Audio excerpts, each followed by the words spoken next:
Welcome to Naked History. You're listening to Unearthed. The doomed Roman city of Pompeii. Destroyed by the eruption of a killer volcano. Buried beneath ash and rock for nearly 2,000 years, Pompeii's death is legendary.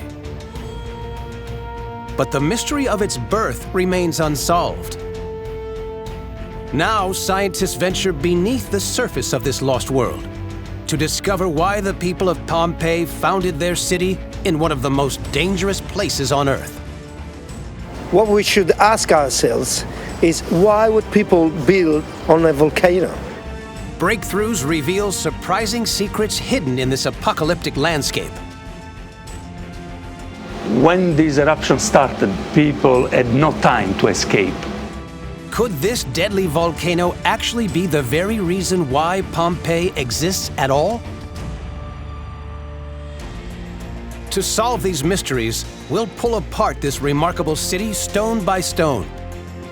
We'll dive beneath the marble floors and behind the frescoes to unearth the astonishing secrets of this doomed metropolis and discover why it was founded in the danger zone. Pompeii, built in the shadow of mainland Europe's most active volcano, Vesuvius. An entire Roman city with a population of 11,000 people, razed to the ground by an apocalyptic eruption, entombed 2,000 years ago by nearly 25 feet of volcanic debris. But now, investigators are digging beneath the layer preserved by the ash. Their goal? To delve into a deeper mystery and shed light on the city's very foundations. We always think of Pompeii as the classic Roman town, and we forget that this has got a long, long history of occupation beforehand. Underneath a thick layer of volcanic debris lies an entire ancient metropolis preserved for centuries. Flanked by shops and bars, Pompeii's main street is frozen in time. It led to the center of the city, the Forum. It was enclosed on three sides by a grand pillared arcade, once the bustling heart of Pompeii. Who founded this city? And why was it constructed in the blast zone of an active volcano? Archaeologist Sophie Hay has dedicated her career to investigating Pompeii. She's trying to piece together how and why the city emerged here. This is what makes Pompeii so special. You can see the state of preservation here, unparalleled in the Roman world. A third of the town still remains untouched by archaeologists to preserve the treasures under the ash. But today, for the first time in more than a decade, a major new excavation is beginning. The dig gives Sophie a rare chance to investigate the shocking depth to which Pompeii was buried.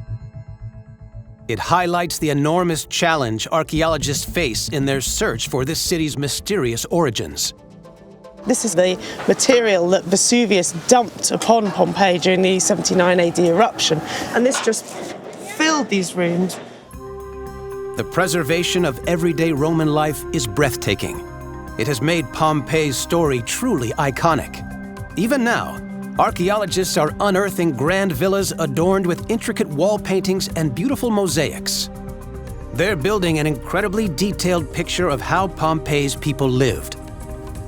From the bankers and politicians to the slaves and gladiators.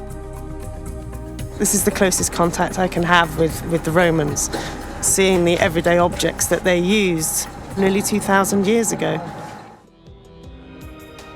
Archaeologists are still unearthing victims from the city's final day, but beneath the Roman layer hide untold secrets. Most of the excavations of Pompeii stop at the Roman level, and we've got a long way to go before we understand the origins. Who founded this city? And why did they choose this spot?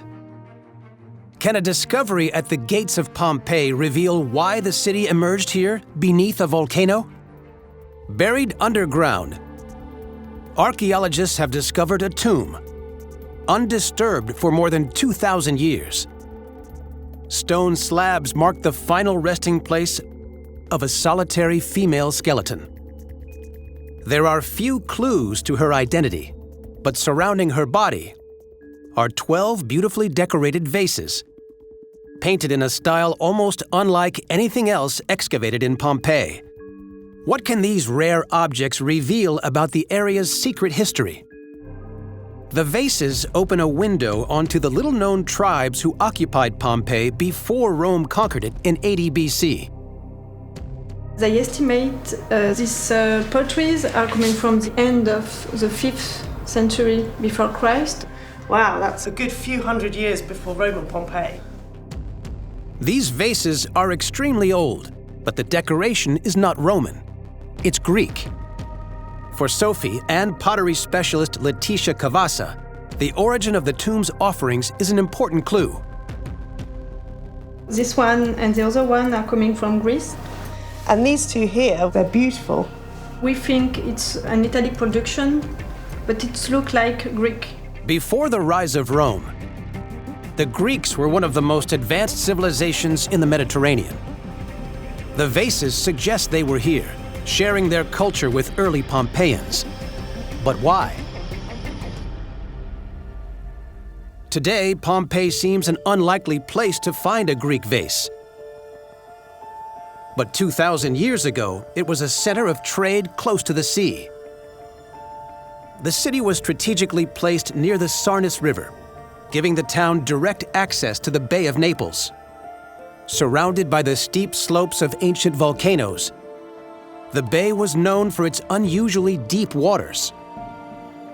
Much of Italy's coast is made up of shallow beaches that large ships cannot approach. So the Bay of Naples became vital for international trade. Sophie believes ancient Greek commerce may be the key to unlocking Pompeii's origins. She heads to the town's oldest district in search of more evidence. This is the Triangular Forum. It's a slightly mysterious place in Pompeii. It feels very different. Archaeologists believe the Triangular Forum is a remnant of Pompeii's earliest days. Clues to the town's beginnings survive in the stonework here. So this is the last piece in the jigsaw. This huge piece of architectural fragment was a column capital, so right at the top of a column. But it's not Roman, it's Greek. And it dates to the 6th century BC, so 700 years before the eruption of Vesuvius. The temple overlooks the old course of the river. Sophie believes it's a clear sign that Pompeii was tapping into the ancient Greek trading world. The Greek columns would have been visible to passing traders in search of markets to sell goods, everything from pottery to food, and even slaves. Pompeii was a melting pot of cultures from the 6th century BC all the way through to the Roman period, and that's sort of encapsulated here. By 79 AD, Pompeii had developed into a thriving trading hub, thanks to steep volcanic slopes forming a deep natural harbor. But was the volcano providing more than just a port? Was the force that eventually killed Pompeii the very thing that allowed it to flourish in the first place? Geologist Guido Giordano thinks a clue may lie hidden in the actual fabric of Pompeii's buildings. Everywhere you walk through this city, you find evidence of volcanic material being used in construction. And this is because volcanoes produce a wide variety of rock types, from hard and heavy lavas to soft and light volcanic tuffs. And in the Bay of Naples, those are everywhere. Pompeii's Roman roads were laid with tough lava stone to withstand the heavy traffic of horse-drawn carts. Decorative architectural features were sculpted from softer volcanic tuff. Did these materials attract the first Pompeians to this location? Beneath a house in the south of the city lies evidence of Pompeii's original architecture. Stone foundations buried below the surface that predate the surrounding buildings by hundreds of years. They stretch back to the 6th century BC. Made from soft volcanic rock and packed into the ground, a mere 4 inches deep, these foundations were the roots of the earliest structures in Pompeii. Could this rock hold the answer to why this city grew and flourished here? In 79 AD, Vesuvius had been dormant for hundreds of years. But volcanic material from much older eruptions formed the region's bedrock. So what was it that made this rock so useful to ancient builders? Building materials are fundamental to understanding ancient civilizations. This material is actually very soft, very easily workable, but at the same time, it is strong. And that's why Pompeii is largely made of blocks of tuffs like this one. The volcano provided the raw material for early Pompeians to build their settlement. But Guido believes that when the Romans conquered the region, their ingenious use of tuff helped them to supersize the city. He investigates a stone mine deep beneath the nearby city of Naples. Here, ancient tuff can be found in its original state, volcanic ash cemented into rock. The citizens used carved blocks of tuff to construct Pompeii's grand public buildings. But they also used it as a mortar. When crushed, the rock turns back into loose ash. One of the most revolutionary invention of ancient Romans was to mix this volcanic ash with quicklime to produce a cement that is actually able to dry even in wet environments. The Romans' development of hydraulic cement meant they could build underwater. This wonder material transformed their influence within the Mediterranean. This invention allowed them to build concrete structures and piers for their harbors. And this is probably one of the key aspects of the success of Pompeii. The advanced infrastructure of the Bay of Naples ports enabled Pompeii to thrive on Mediterranean trade. But what were Pompeii's merchants selling? Was living beneath a volcano actually boosting the city's economy? With commerce flourishing in the bay, business boomed for traders. Nowhere more than at the hundreds of bars across Pompeii. These served locally grown food to visitors and Pompeians alike, perhaps functioning as informal meeting points where trade deals could be made. The walls were covered in frescoes depicting the Roman god of wine, Bacchus. And their storerooms were stocked full of amphorae, vessels for transporting wine. Amphorae bearing Pompeii's stamps have turned up across the Roman Empire, from Britain to North Africa. So was wine at the heart of Pompeii's roaring trade? Today, farmers grow grapes in organic vineyards all over the mountain. Guido believes that Vesuvius's geology may offer a huge advantage to this industry. Today's soils contain the products of Vesuvius's most recent eruption. The latest was in 1944.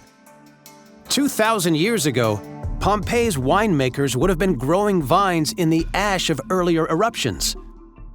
This kind of material is very easily weathered by water, by rainwater, so the minerals are released to the soil very quickly.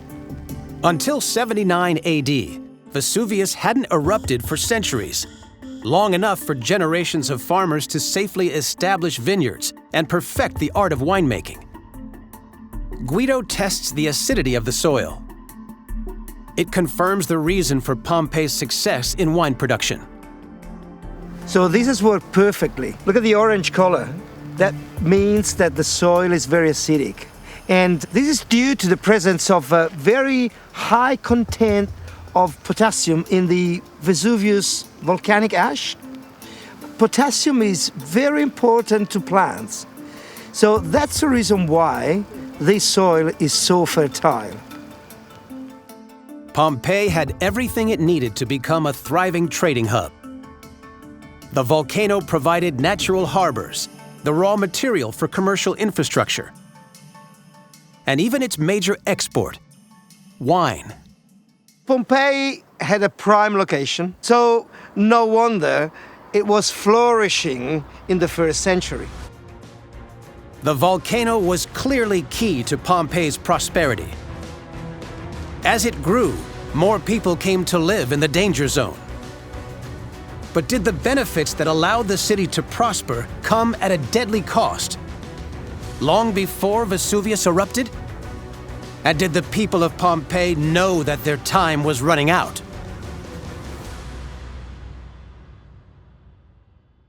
Pompeii, one of the most perfectly preserved cities in the ancient world.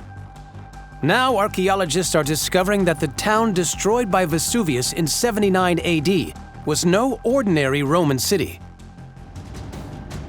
Pompeii was a 600-year-old Mediterranean trading hub. It owed its very existence to the volcano and the resources it provided.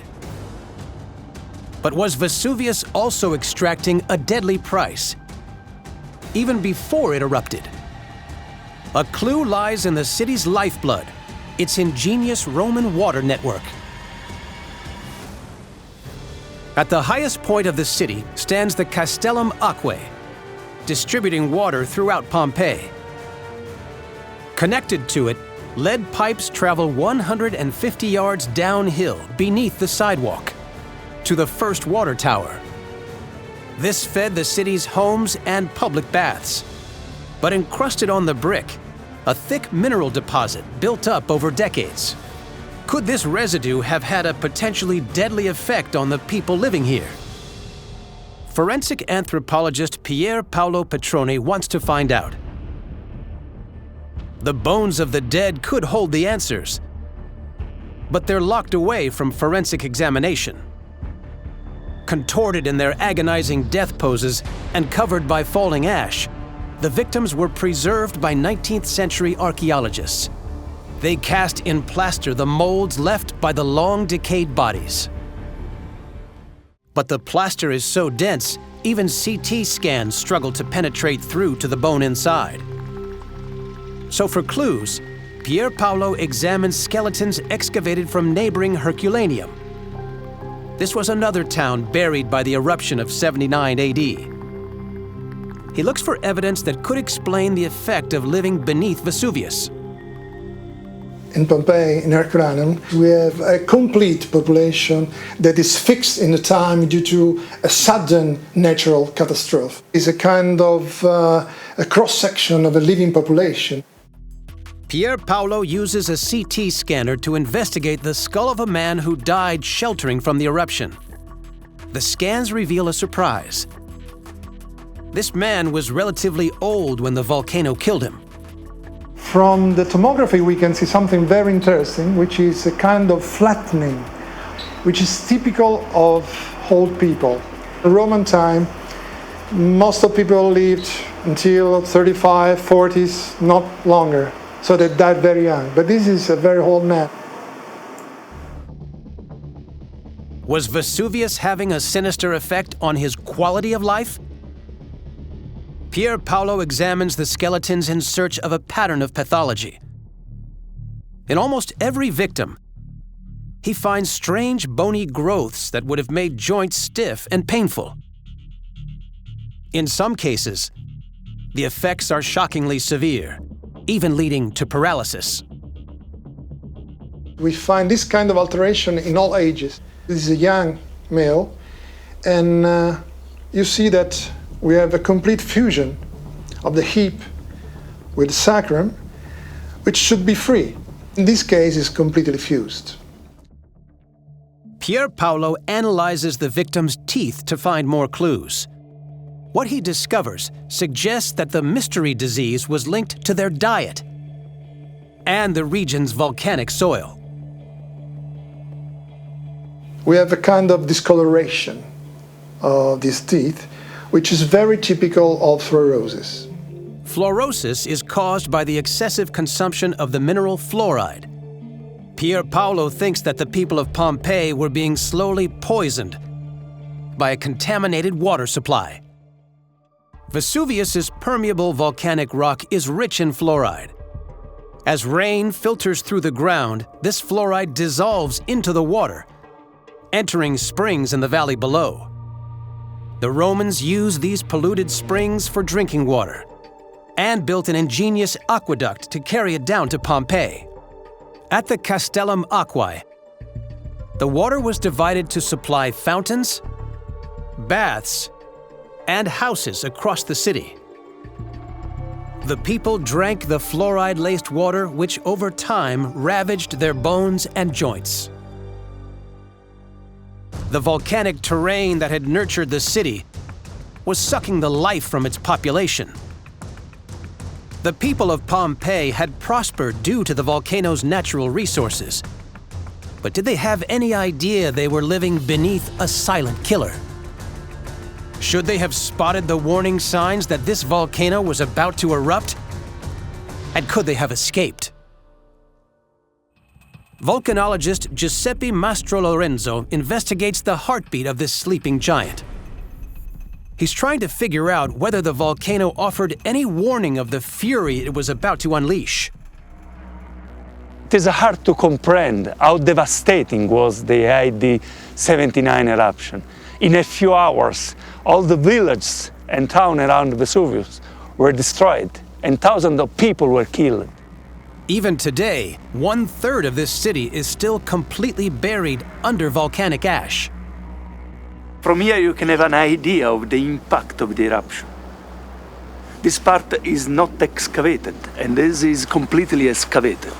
Several meters of deposit produced by the eruption in a few hours. This was an incredible event. Did the people of Pompeii have any inkling of the cataclysm that was coming their way? There may be a clue in the walls of one of Pompeii's partially excavated buildings. This impressive villa set around a courtyard. Inside is a snapshot of Pompeii's final moments. On the north wall, the yellow sketched outline of an unfinished fresco. Beneath it, archaeologists discovered pots stained with bright paint pigments. Alongside them, larger pots containing lime plaster, the base layer for another painting. But there's a strange mistake. Plaster was splashed on the wall covering the fresco, evidence of a panic when this room was abandoned. People were working here right up until the eruption. Should they have spotted the warning signs? Painters were restoring the frescoes, as you can see from the new plaster on the walls. This restoration was necessary because of the damages caused by earthquakes before the eruption. Earthquakes often occur in the lead-up to an eruption. They're caused by molten rock or magma building up within the volcano. Archaeologists have identified more signs of earthquake damage around the city. Cracks in stone walls, patched up with bricks. The people of Pompeii were still making repairs even though the volcano had started to produce tremors. The Romans were no strangers to active volcanoes, such as Etna and Stromboli. Their eruptions were rarely preceded by earthquakes, but seismic activity did occur regularly. Italy straddles a major fault line where two mighty tectonic plates meet. This boundary makes Italy one of Europe's tremor hotspots, suffering a devastating earthquake on average roughly every 5 years. Pompeii itself had been hit 17 years before the eruption, so it's unlikely that people connected the tremors with the mountain. So if the Pompeians didn't know they were living beneath a volcano, how much time did they get to save themselves when the eruption finally began? Giuseppe believes he's found a lead in the volcanic fallout, fragments of rock called pumice, ejected from the volcano. This is fantastic. Here we can see a sequence of pumice, more than 2 meter thick sequence, which is the first phase of the eruption. So the first material which was erupted from the volcano This is the best record we have.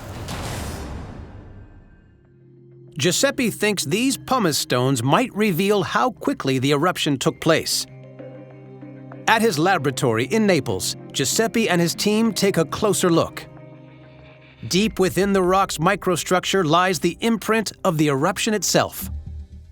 The team uses X-rays to isolate the individual crystals and bubbles of air within it. This technique allows Giuseppe to decipher the conditions inside the volcano when the pumice was formed. This will reveal how quickly the magma was expelled.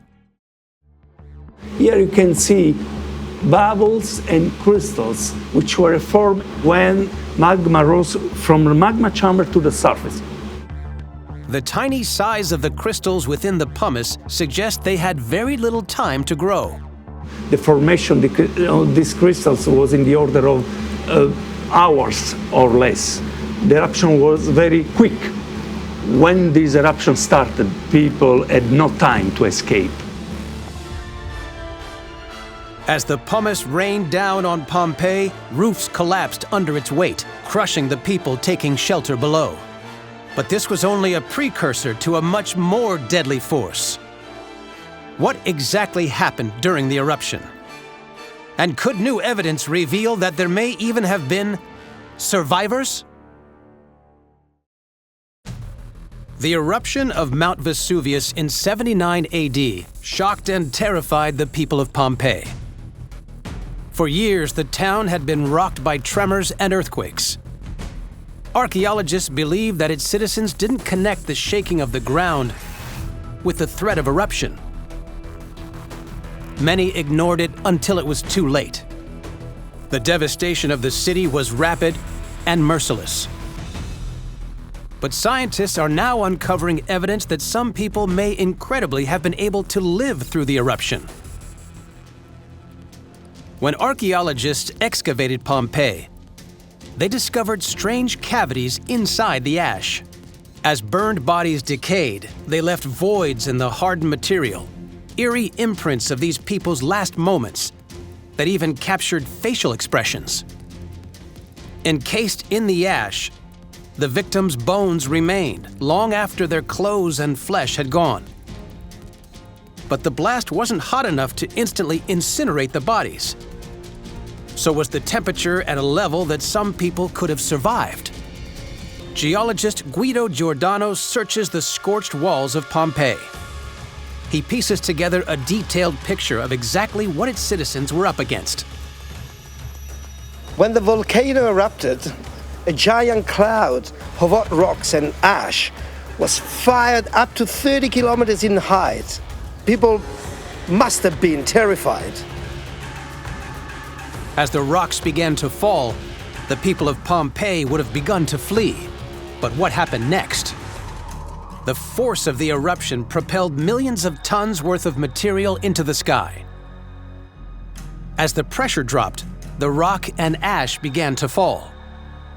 A cascade of volcanic debris called a pyroclastic flow descended down the mountain on a cushion of air, flattening everything in its path.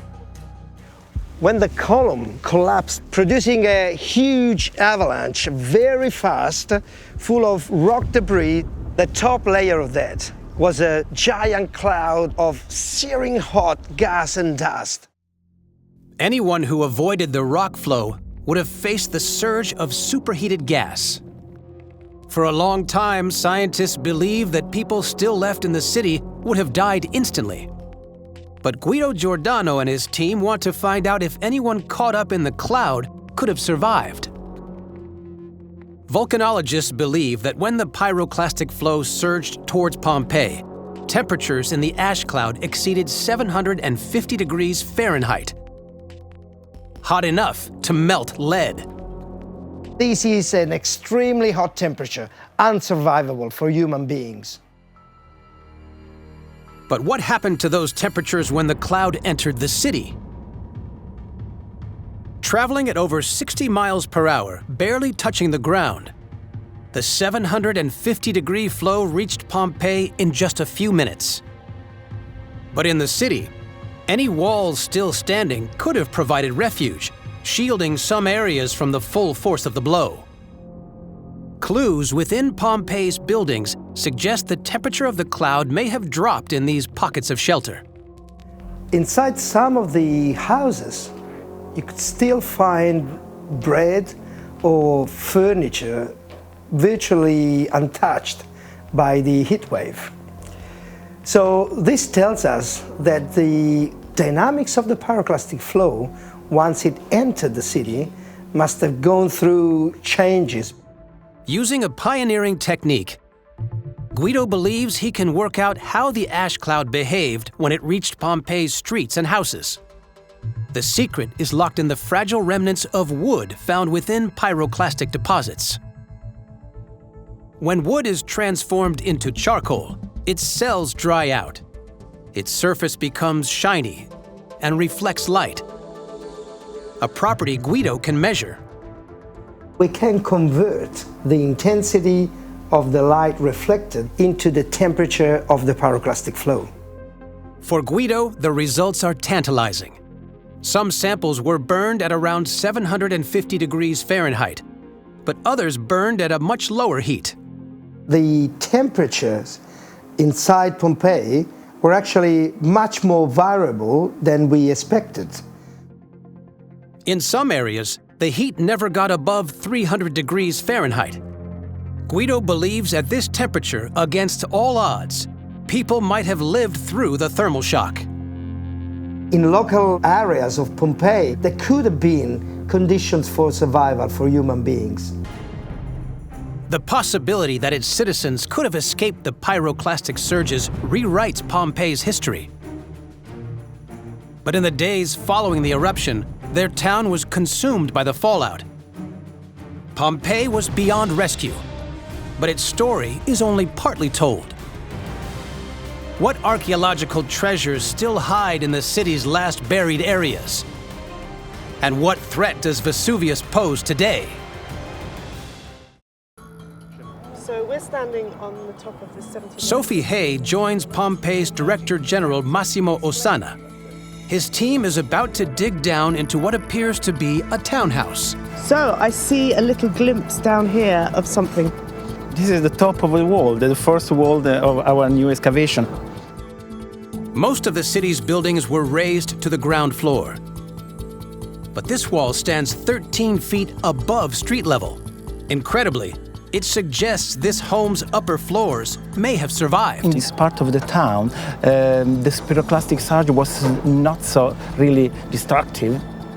It's really fantastic to understand the ancient architecture. The exposed brickwork is lined with a seam of plaster. As the excavation progresses, it reveals richly decorated rooms. Vivid depictions of birds and sea creatures emerge from the ash. Shielded from the worst of the heat, this house is a remarkable time capsule. This new area allows archaeologists to resurrect the city's lost upper levels. Pompeii still has many more secrets to yield. But one day, could all this be buried again? Vesuvius has erupted more than 30 times since it consumed the city. Giuseppe Mastro Lorenzo and his colleagues at the Vesuvius Observatory watch the mountain for signs of its stirring. It's not just Vesuvius that threatens the modern Gulf of Naples.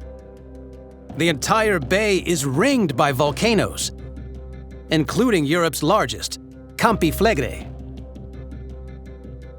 Campi Flegrei is a super volcano. It is probably the most dangerous volcano in the world.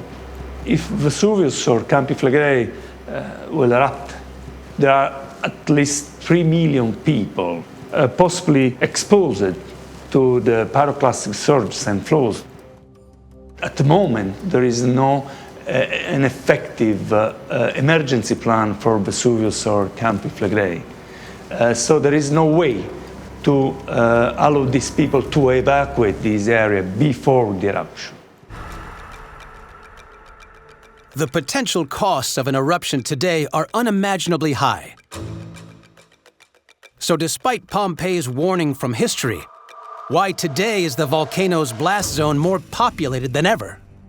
For the people in the Bay of Naples, the benefits of living here outweigh the risks. Their ancestors have been making the same calculation for thousands of years.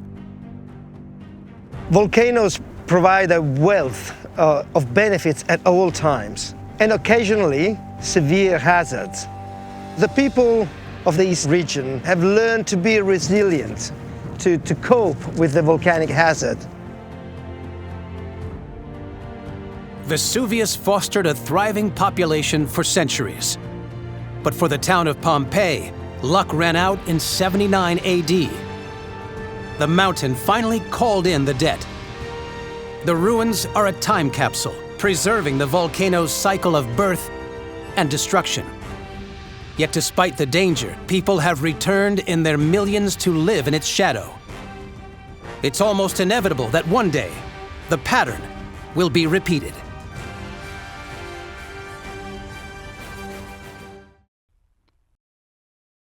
Naked History is brought to you by Element 18. If you enjoyed this podcast, please leave us a comment below and subscribe to our channel for new videos every week.